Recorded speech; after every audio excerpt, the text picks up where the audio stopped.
Hello नमस्ते सम्पूर्ण साथीहरूलाई आजको मेरो डिनर चाहिँ यस्तो छ। ठ्याक्कै यो रोटी छ, सेलरोटी छ।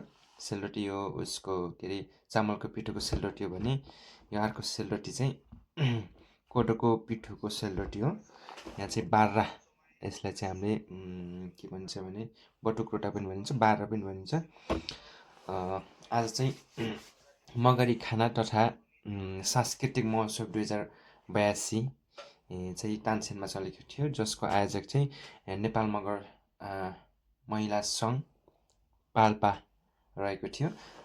त्यहाँबाट चाहिँ मैले ठ्याक्क किनेर ल्याएको थिएँ। किनेर ल्याएर चाहिँ खानेछु, कस्तो छ चाख्न चाहिँ। यता त्यो चटनी पनि छ, यता चटनी छ, चटनी पनि छुट्टो, अर्को उसमा पनि चटनी छुट्टै छ।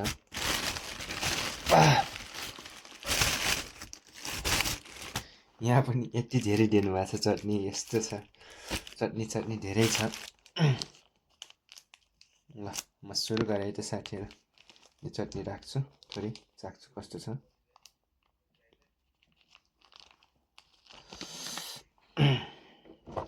बार्राबाट सुरु गरेँ। बार्रा भने चाहिँ यो पाल्पामा एकदमै फेमस छ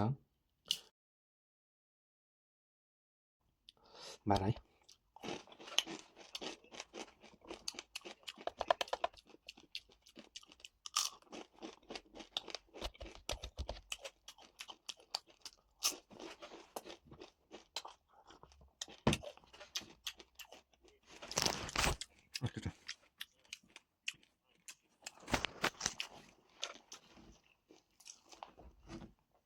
सेलरोटी साथीहरू, चामलको सेलरोटी यो चाहिँ।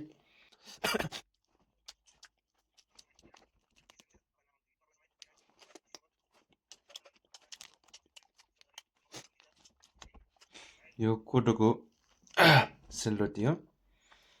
चामलको सेलरोटी भन्दा कोदोको सेलरोटी यति महँगो छ है, महँगो छ। चाहम कस्तो छ।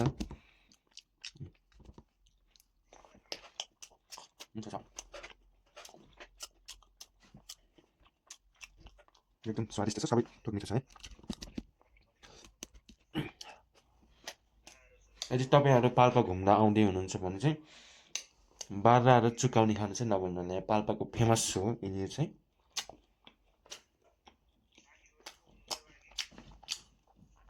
आजको कार्यक्रमको चाहिँ मैले लाइभ भिडियो पनि गरेको छु, त्यो चाहिँ भिडियो देख्नु भएको छैन भने गएर हेर्नु होला साथीहरू। अहिलेको चाहिँ म बिस्तारै खाने गर्छु, अनि चाहिँ सबैजनालाई धन्यवाद, बाई बाई।